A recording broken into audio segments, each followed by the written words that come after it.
You pakai apa motor? Saya tak pakai motor. Tak pakai motor. Ini I belanja mau. Ini open punya track punya.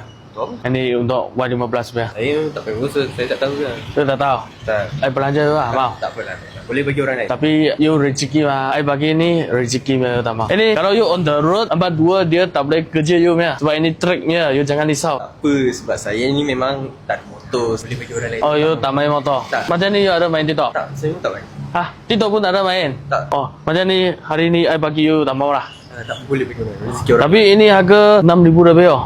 Ini body je 6,000 lebih oh. You tak mau? Tak, boleh bagi rezeki orang lain. Oh, macam ni ini ada buy oh. Tak mau ah? Betul. Tak menyasar ah? Betul. I nak bagi rezeki you pun tak nak. Follow? Ada TikTok pun tak ada main? Tak, saya tak main. Oh, kalau you ada main, I bagi you follow saya. Tak main? Tak, memang saya tak main. Saya tak ada. Okay, macam ni tak apa. Okay, I bagi orang ah. Orang lain ah. Okay, okay. Hai. Oh, ini abang buy oh. So siapa follow saya bagi dia. Ini harga 6,000 tau ni. Tengok. TKT punya. Ni ada baik. Dia cakap bagi lain orang lah. So kita bagi lain orang lah. Okay, thank you.